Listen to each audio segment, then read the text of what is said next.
तो हेलो तो everyone. I hope हम लोग पढ़ रहे थे जनन चैप्टर। शायद कि 2 पार्ट हमारे पूरे हो चुके थे। लैंगिक जनन हमने पढ़ लिया था। तो आइए स्टार्ट करते हैं लैंगिक जनन। तो नेक्स्ट टॉपिक डालिएगा लैंगिक जनन। लैंगिक जनन, सेक्सुअल रिप्रोडक्शन। लैंगिक जनन क्या होता है, ये सब पूरा डिटेल में पढ़ेंगे अपन। ठीक है, लिखना स्टार्ट करें। लैंगिक जनन, जनन नर युग्मक व मादा युग्मक के मिलने से होता है। मिलने से होता है। क्या लिखा है? लैंगिक जनन नर युग्मक और मादा युग्मक दोनों के मिलने से होता है। नर युग्मक हम बोलेंगे शुक्राणुओं को, स्पर्म को, और मादा युग्मक हम बोलेंगे अंडाणुओं को, अंडे को, यानी कि ओवम को। ठीक है, तो शुक्राणु और अंडाणु के मिलने से जो जनन होता है उस जनन का नाम लैंगिक जनन। क्लियर है? स्टार लगा के अगली लाइन लिखना। नर युग्मक व मादा युग्मक, मादा युग्मक के संलयन को, संलयन को निषेचन कहते हैं। निषेचन कहते हैं। याद रखना, 1 नंबर के अंदर परिभाषा आप लोगों से पूछे जाने वाली है। क्या कि निषेचन किसे कहते हैं? तो नर युग्मक व मादा युग्मक के संलयन। संलयन का मतलब होता है आपस में मिलना। तो नर युग्मक यानी शुक्राणु और मादा युग्मक यानी अंडाणु, जब शुक्राणु अंडाणु से मिलेगा, इस संलयन को यानी मिलने को क्या प्रोसेस नाम दिया जाता है? निषेचन। क्लियर है? जल्दी उतारिए। Next line. संतति में इससे, सॉरी, इससे संतति, संतति में विभिन्नता उत्पन्न होती है। विभिन्नता उत्पन्न होती है। क्या होती है? लैंगिक जनन से संतति यानी कि जो नए बच्चे, पेरेंट्स से जो नई संतान आती है उसमें विभिन्नता, विभिन्नता का मतलब होता है चेंजेस आते हैं। ऐसा नहीं कि बाप लंबा था या बाप का फेस बेटे के फेस में आ गया हो। हाँ, कुछ कुछ लक्षण समान आते हैं, लेकिन ऐसा नहीं कि बाप की तरह ही बेटा आ जाए। ठीक है, तो विभिन्नता यानी कि चेंजेस आते हैं, जबकि अलैंगिक जनन में ऐसा नहीं होता। अलैंगिक जनन में जो जैसा होता है पेरेंट्स, उसके संतान भी वैसी ही आती है। क्लियर है? तीनों लाइनों को उतार लो फटाफट।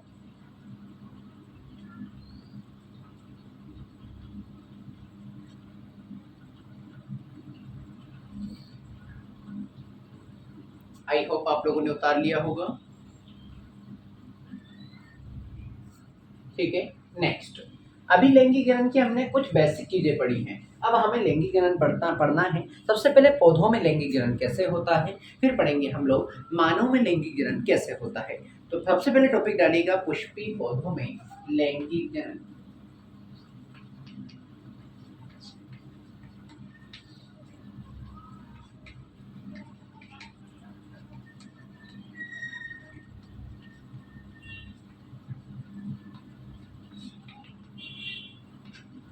पुष्पी पौधों में लैंगिक जनन।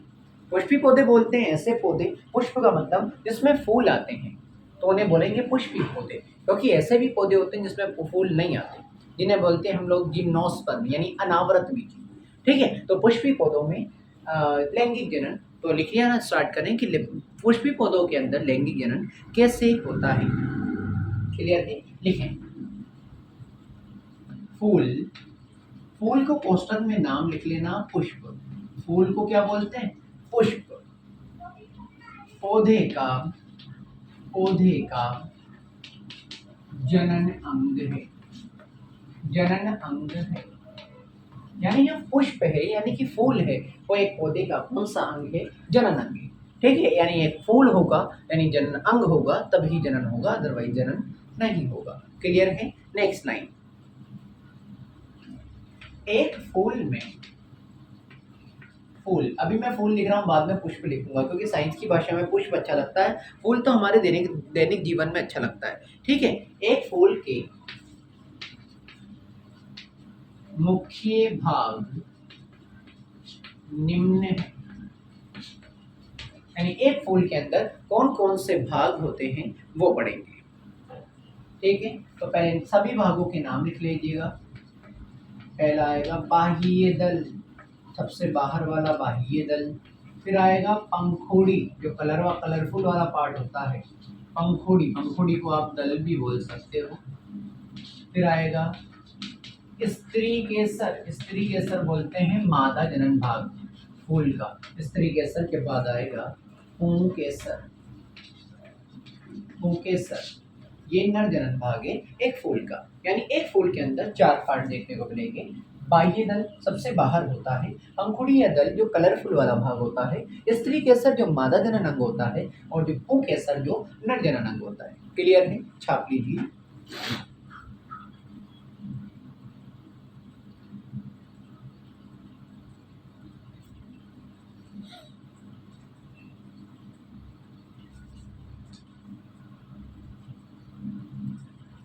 थोड़ा धुंधला आ रहा था, अब उतार लो आप लोग।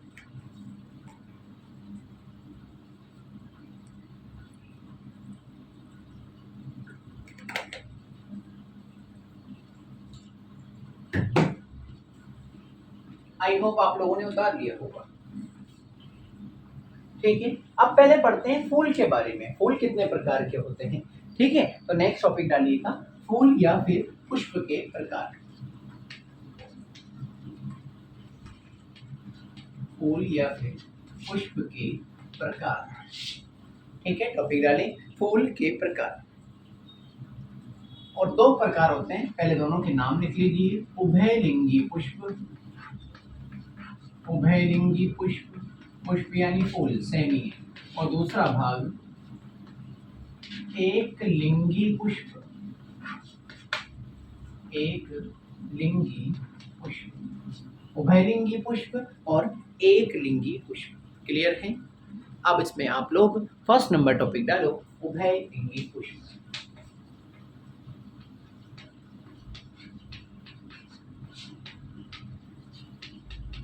उभयलिंगी पुष्प। धुंधला तो नहीं आ रहा है। ठीक है, क्लियर है, क्लियर है। ठीक है, लिखना स्टार्ट करें। यदि पुष्प में स्त्री केसर व पुंकेसर, स्त्री केसर व पुंकेसर दोनों भाग पाए जाएं, भाग पाए जाएं, तो इसे उभयलिंगी पुष्प कहते हैं। उभयलिंगी पुष्प कहते हैं। उदाहरण सरसों इसमें आ जाएगा एक तो, और शायद की उदाहरण सरसों के साथ साथ आप लिख सकते हैं गुड़हल। गुड़हल, गुड़हल में भी ये दोनों मिल जाएगा। क्लियर है। अब बोर्ड पे देखें, पहले समझ रहे। ऐसा पुष्प जिसके अंदर स्त्री केसर मादा जनन और पुंकेसर नर जनन दोनों के दोनों मिले, तो उस पुष्प को क्या बोलेंगे, उभयलिंगी पुष्प। एग्जाम्पल जरूर याद रखना, सरसों और गुड़हल। क्लियर है, छाप लीजिए।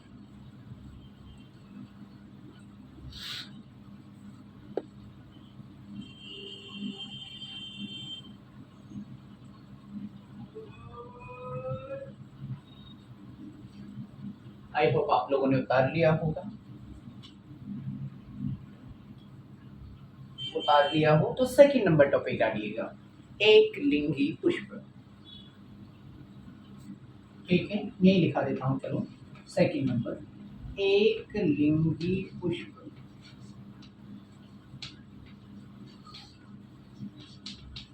पुष्प यदि पुष्प में पुंकेसर या स्त्री केसर, या लगाना बीच में, ठीक है, या स्त्री केसर दोनों में से केवल एक एक ही पाया जाए तो उसे एक लिंगी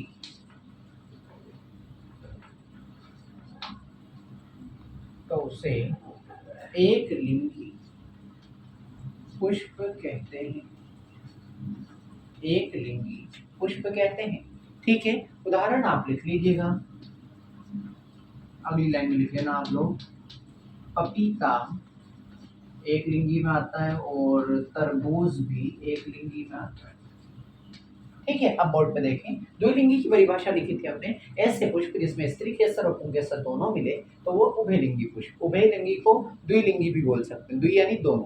ठीक है, सरसों और गुड़हल। एक लिंगी का मतलब यदि पुष्प में या तो पुंकेसर मिले या स्त्री केसर, दोनों में से केवल एक ही पाया जाए तो उसे एक लिंगी पुष्प कहते हैं। उदाहरण पपीता, तरबूज। कभी तो आपने देखा होगा कि पपीते का पेड़ अगर आपके घर पे एक ही पेड़ लगा हुआ है तो उसमें पपीता नहीं आते। क्यों? क्योंकि वो जनन नहीं कर पाते, क्योंकि उनमें जो पुष्प लगा होता है वो एक लिंगी पुष्प है, या तो उसमें मादा मादा है या फिर उसमें नर नर है। जबकि हमें जनन करने के लिए नर और मादा दोनों की जरूरत होती है। तो ये वाले पौधे जो हैं पपीता, तरबूज, ये क्या है? एक लिंगी पुष्प है। क्लियर है? जल्दी छाप लीजिए।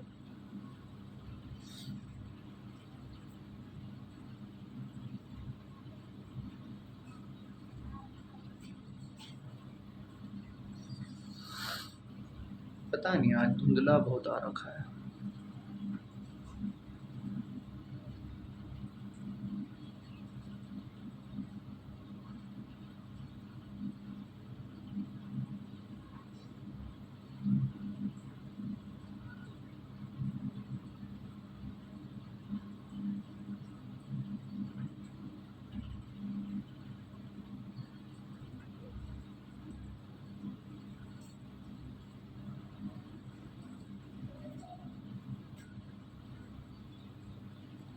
क्लियर है?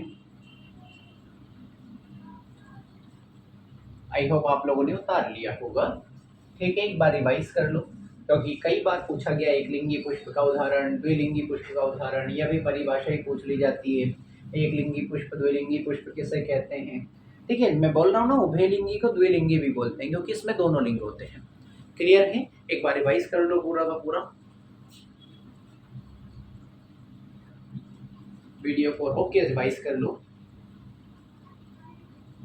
आई होप आपने रिवाइज किया होगा। क्लियर है? अब बनाएंगे हम लोग पुष्प की संरचना, यानी एक फूल के अंदर क्या क्या पार्ट होते हैं हमने पढ़ लिया। अब वो पार्ट कैसे व्यवस्थित होते हैं, यानी कैसे लगे होते हैं एक प्रारूपिक फूल की, यानी एक फूल कैसा होता है उसकी संरचना मैं बनाने जा रहा हूँ आप लोगों के सामने। क्लियर है? अब बोर्ड पे देखिएगा, फिर आपको बनाने का टाइम में दे दूंगा। क्लियर? अब बोर्ड पे देखिए, मैं थोड़ा छोटा बनाऊंगा बट आप कम से भी कम अपने कॉपी के अंदर आधे पेज का बनाइएगा, क्योंकि आपको बोर्ड वगैरह एग्जाम के अंदर बड़े ही बना के आना है। क्लियर? अब बोर्ड पे देखिए।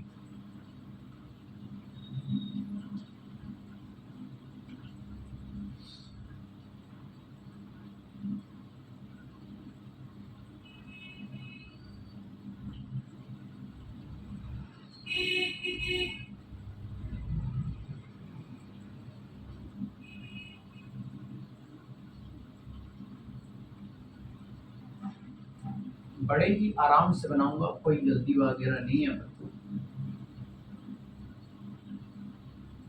मेरे पास कलर वाली चौक नहीं है शायद।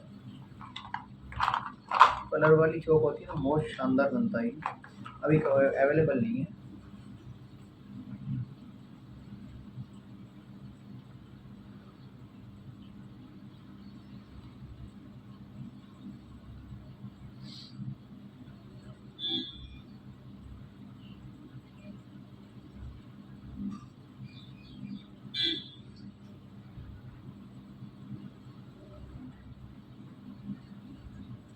ये जो है ये वाला पार्ट कलरफुल होता है। ठीक है, मैंने थोड़ा छोटा बनाया है बट आप लोग बड़ा बनाइएगा, ये बात मैं पहले ही बोल चुका हूँ।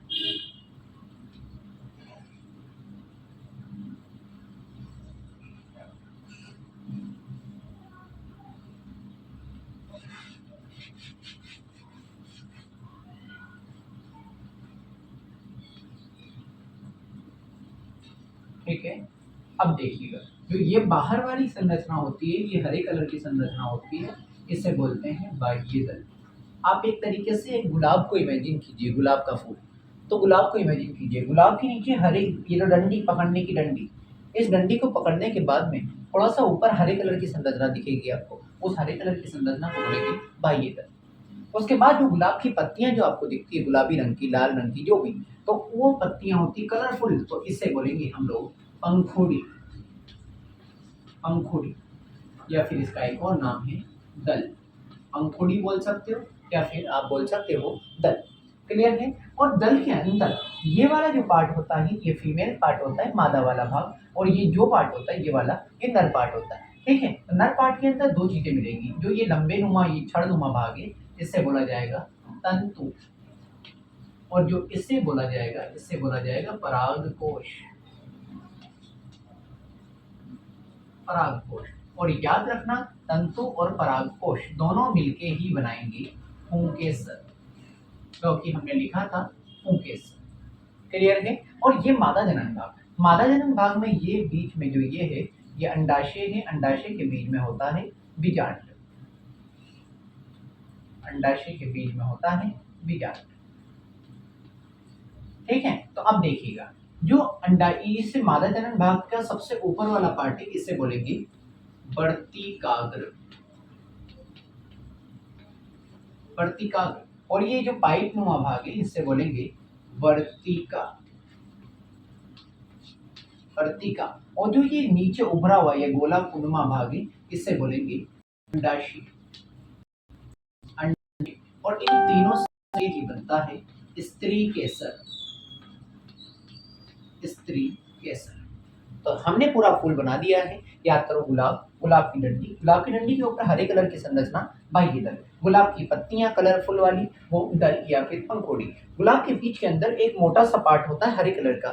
ठीक है। तो उसे बोलेंगे स्त्री केसर। स्त्री केसर के तीन भाग, ऊपर वाला ये वाला भाग वर्तिकाग्र, और ये पाइप नुमा भाग वर्तिका, और जो बीच वाला ये उभरा हुआ भाग अंडाशय। ठीक है। और नर जनन अंग का भाग यानी पुंकेसर, पुंकेसर जो गुलाब की पत्ती में पीले रंग की संरचना निकलती धागे की तरह, उसे बोलेंगे पुंकेसर। पुंकेसर में दो भाग, ये पाइप नुमा भाग को तो तंतु, और ये ऊपर गोलाकार संरचनाओं से, परागकोशिकाओं से मिलकर बनेगा पुंकेसर। क्लियर है। अब छाप लीजिए, और इसका भी नाम लिख ही देता हूँ। जो अंदर की तरफ है ना, ये अंदर की तरफ, इसे बोलेंगे बीजांड, और ये बीजांड से ही बीज बनता है बाद में। क्लियर है। ये बना दिया मैंने प्रॉपर तरीके से एक फूल की संरचना। आई होप आप लोगों की समझ आई होगी। नीचे लिख लीजिएगा, क्योंकि मैंने बता रखा है, कोई भी डायग्राम बनाइए उसके नीचे उसका नाम जरूर लिखिए। पुष्प की संरचना,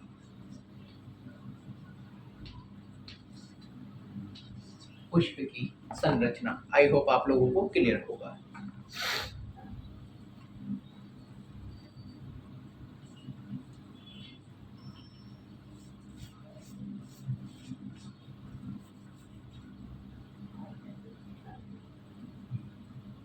छाप लीजिए अब आराम से, तरीके से, जिस तरीके से मैंने बनाया है उस तरीके से ही आपको बनाना है। ठीक है। बट ये है कि मैंने बता दिया आपको, थोड़ा बड़ा बनाना है, कम से कम आधे पेज में बनाना है।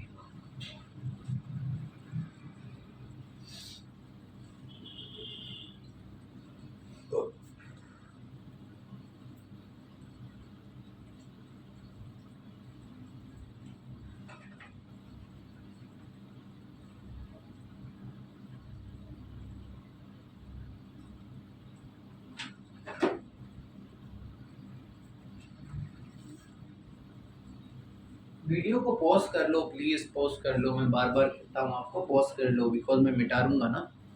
आई होप आप लोगों ने बना लिया होगा। ठीक है। पॉज करके आपने बना लिया होगा, स्क्रीनशॉट ले लो, कोई दिक्कत नहीं। ठीक है। आई होप आप लोगों को पूरे फूल की संरचना समझ में आई होगी। ठीक है। एक बार पढ़ लो, जो मैंने लिखा है वही मैंने बनाया। क्लियर। ठीक है। अब अगला टॉपिक डालेंगे बीज निर्माण की प्रक्रिया। बीज निर्माण की प्रक्रिया। बीज निर्माण की प्रक्रिया, कि बीज कैसे बनता है। ठीक है, एक फूल के अंदर बीज कैसे बनता है वो पढ़ेंगे हम लोग। टॉपिक डालिए, पानी पी लें दो।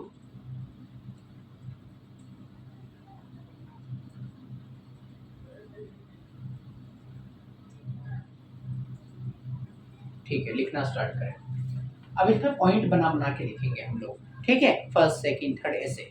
अब लिखिएगा, परागकोश, परागकोश में उत्पन्न, परागकोश में उत्पन्न परागकण, परागकण वायु कॉमा जल, क्या वायु कॉमा, वायु का मतलब क्या है हवा, जल का मतलब पानी, या जंतु द्वारा, या जंतु द्वारा उसी पुष्प के वर्तिकाग्र या दूसरे पुष्प के वर्तिकाग्र पर स्थानांतरित,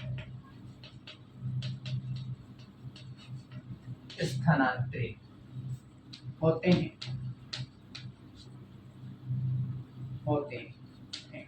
ये पहला पॉइंट कि जो परागकोश में उत्पन्न परागकण होते हैं वो वायु के द्वारा, जल के द्वारा या किसी जंतु के द्वारा उसी पुष्प के वर्तिकाग्र पर चले जाएंगे या फिर दूसरे पुष्प के वर्तिकाग्र पर स्थानांतरित होते हैं। स्थानांतरित होने का मतलब जाते हैं। क्लियर है? तारू जल्दी।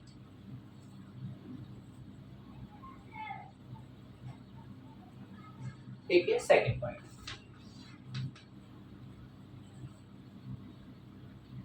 लिखना, परागकण से, परागकण से एक नलिका विकसित होती है, एक नलिका विकसित होती है, विकसित होती है, जो वर्तिका से होती हुई, वर्तिका से होती हुई बीजांड तक जाती है, बीजांड तक जाती है। ठीक है, दूसरा पॉइंट। अब ये देखिए, परागकण पहले कहाँ आ गया, फूल के वर्तिकाग्र पर आ गया। अब ये यहाँ से परागकण एक नलिका बनाएगा, जिस नलिका को मैंने बोला परागकण से एक नलिका विकसित होती है जो ये वर्तिका से होती हुई कहाँ तक पहुंच जाएगी, बीजांड तक पहुंच जाएगी। क्लियर? जल्दी बनाइए।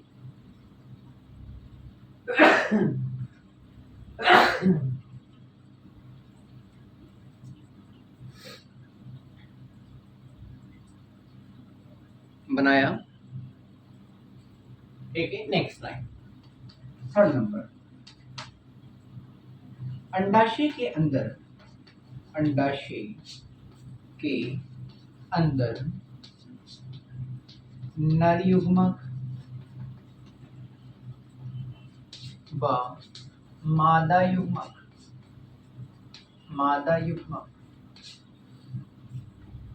का निषेचन होता है, निषेचन होता है, जिससे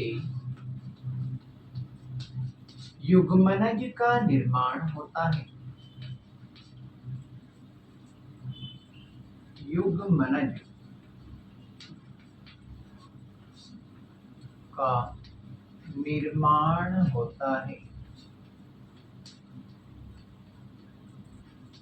ठीक है, अब देखो ये नलिका बन गई, नलिका में यहाँ से परागकण यानी नर युग्मक जो है वो कहाँ आएंगे, अंडाशय की तरफ आएंगे, बीजांड की तरफ।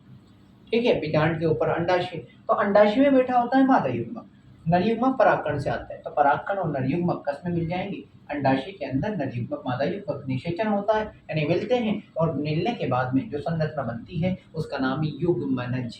क्लियर? उतार लीजिए।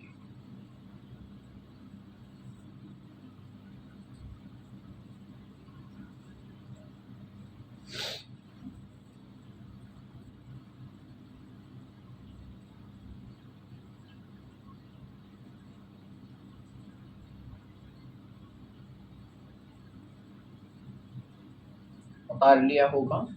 ठीक है, 3 पॉइंट हम लोगों ने लिख लिए हैं।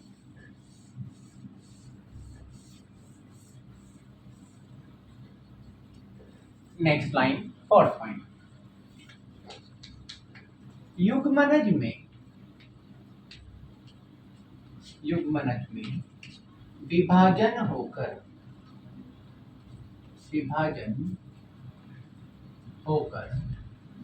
भ्रूण का निर्माण होता है।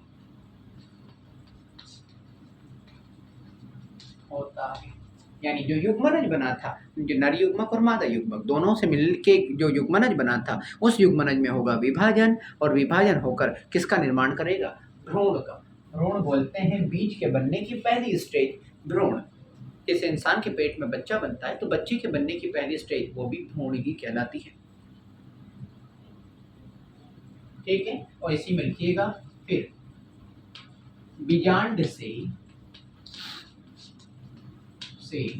एक कठोर आवरण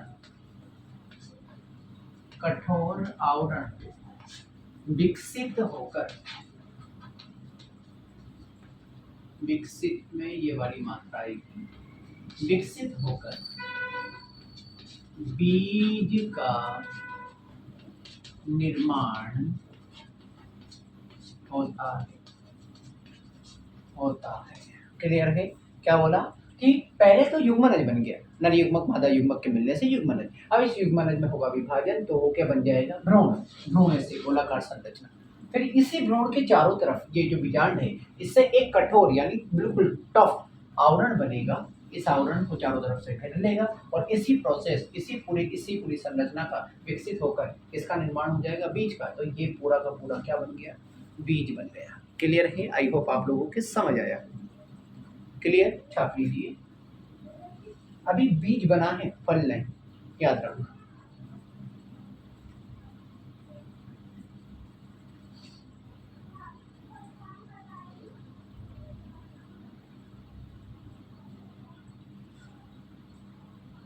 उतारा आपने? ठीक है, लास्ट पॉइंट, अंडाशय। क्या? अंडाशय फल में बदल जाता है,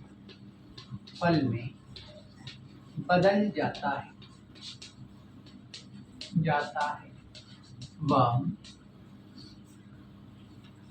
फूल के अन्य भाग झड़ जाते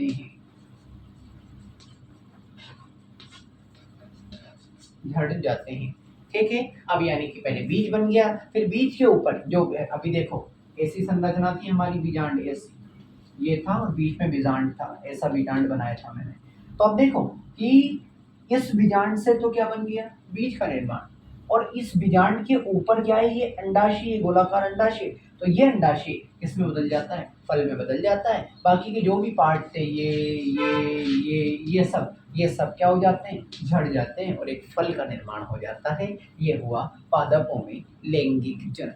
क्लियर है? आई होप आप लोगों के समझ में आया होगा। क्लियर? उतार लीजिए।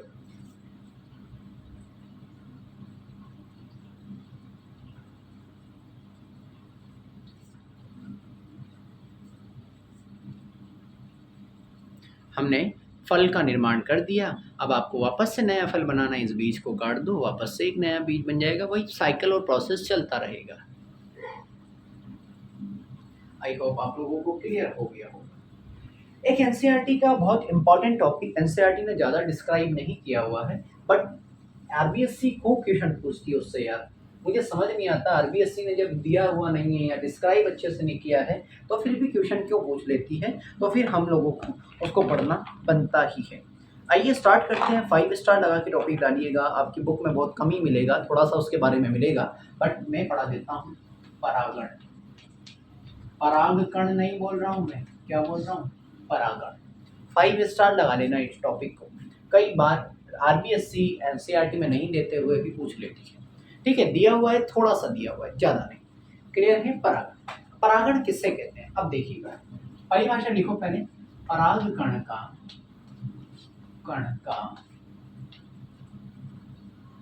परागकोश पूरा तरीके से देख के लिखना है। यहाँ परागण लिखा है, यहाँ परागकण लिखा है, याद रखना। परागकोश से निकलकर, परागकोश से निकलकर वर्तिकाग्र पर आना, आना परागण कहलाता है, परागण कहलाता है। किससे बोलते हैं परागण? वेरी वेरी इंपॉर्टेंट क्वेश्चन है, ठीक है। अब देखो, एक वापस से मैं फूल बना देता हूँ, जल्दी से बना देता हूँ।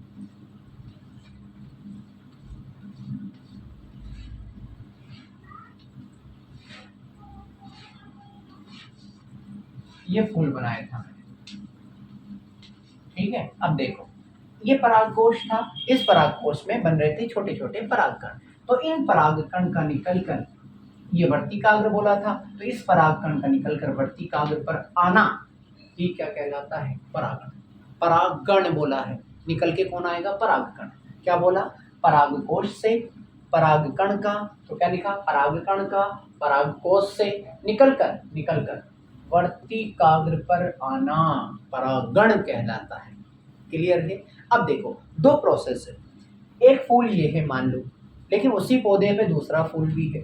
तो अगर कोई परागकण उसी पौधे के या उसी पुष्प के, अगर मान लो ये परागकण, ये वाला, इसी पौधे के पुष्प की वर्तिकाग्र पर चला जाए, तो ये वाला जो परागण होगा, ये होगा स्वपरागण।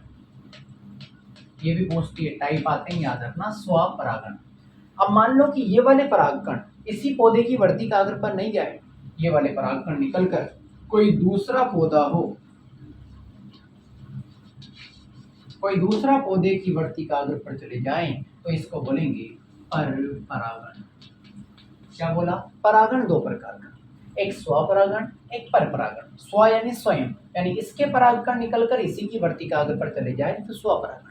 लेकिन परपरागण, पर यानी पराया, तो एक पुष्प के परागकण निकलकर दूसरे पुष्प की वर्तिकाग्र पर चले जाए तो उसे बोलेंगे परपरागण। क्लियर है? आइए हम लोग परिभाषा लिख लेते हैं। हम, आप नेक्स्ट लाइन लिखिएगा, परागण दो प्रकार का होता है।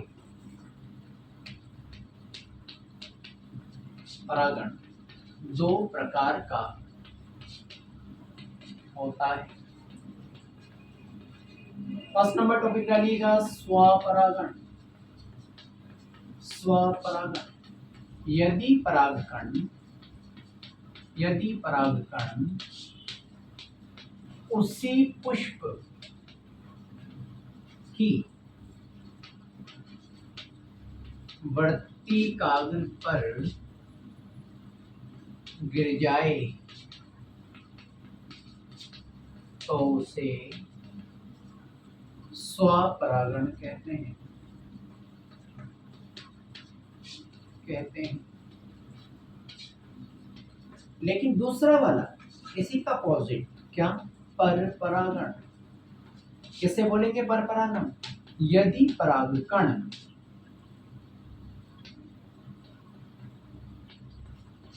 दूसरे पौधे,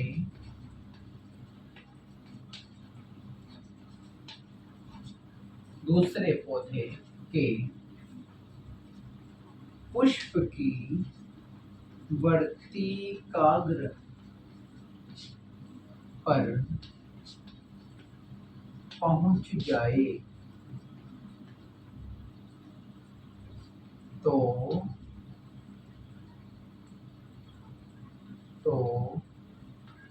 इसे परपरागण कहते हैं, कहते हैं। दोनों मैंने बता दिया। अगर किसी कोई परागकण उसी पुष्प की वर्तिकाग्र पर गिर जाए तो उसको स्वपरागण, और अगर परागकण उसी पौधे की नहीं, किसी और दूसरे पौधे की वर्तिकाग्र पर गिर जाए तो उसे परपरागण। अब आपके दिमाग में आ रहा होगा कि यार दूसरे पौधे की वर्तिकाग्र पर कैसे जाके गिरेगा? तो भाई, कोई परागकण होता है तो परागकण उड़ के भी जा सकता है।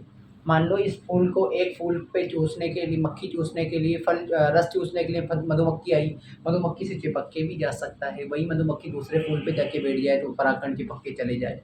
या फिर हम लोग हाथ लगा रहे हैं, हमारे हाथ पर परागकण चिपक जाए, हम दूसरे फूल पे आग लगाएं तो वो परागकण दूसरे फूल पे चले जाए। तो परपरागण इसके सबके द्वारा होता है, वायु यानी हवा के द्वारा, पानी के द्वारा, जंतुओं के द्वारा, मधुमक्खी के द्वारा। आगे समझ में, very very important question. Clear, जल्दी उतारिए।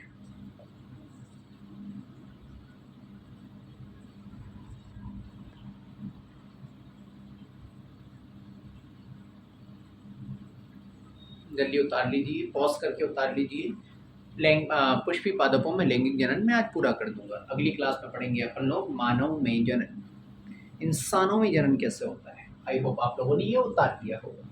नहीं उतारा हो तो पॉज कर लो, उतार लीजिएगा, नो प्रॉब्लम।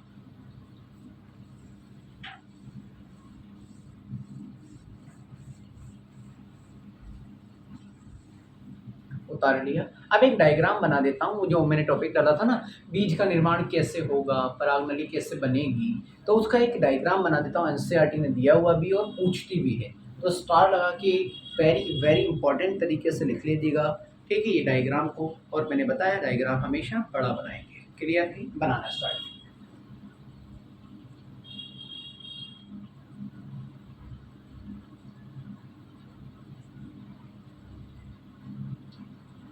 डायग्राम हमेशा बड़ा बनाएंगे, मैंने पहले भी बोल दिया।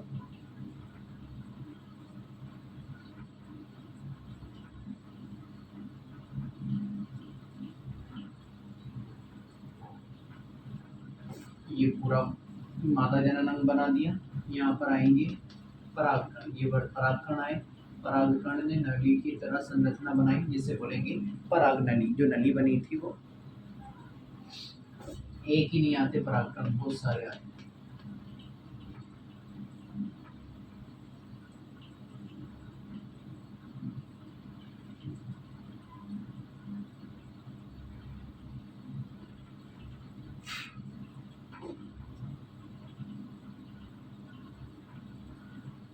ठीक है, थोड़ा आप इसको डिजाइन से बनाइएगा तरीके से। ये परागकण आ गए,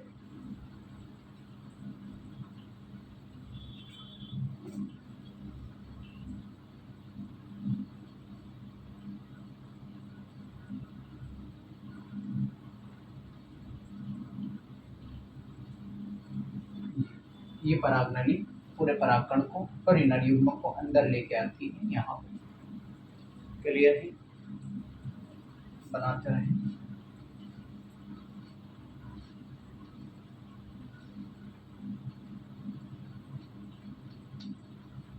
यहाँ पे कोशिकाएं होती हैं, मादा कोशिकाएं होती हैं। ये मादा युग्मक होता है, यहाँ से नर युग्मक आता है, आपस में दोनों मिल जाते हैं, बीज बन जाता है और फल बन जाता है। ये है मादा युग्मक, ये वाला।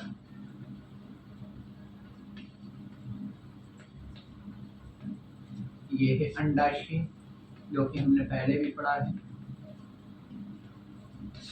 ये है वर्तिकाग्र, ये है परागकण।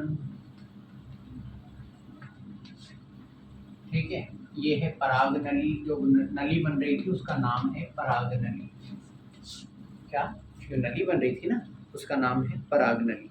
और इसी परागनली के अंदर आ रहे होते हैं, इसी परागनली में आ रहे होते हैं नर युग्मक। तो ये जो आ रहे हैं, ये क्या है, नर युग्मक। और मादा युग्मक ये बैठा, यहाँ से ये यहाँ आके आपस में मिल जाते हैं, बीज बन जाता है, फल बन जाता है। आई होप आप लोगों को अब तो क्लियर हो ही गया होगा। क्लियर है, छाप लीजिए। इसका नाम लिख देता हूँ मैं डायग्राम का, आप लोग नीचे लिखना। वर्तिकाग्र पर परागकणों का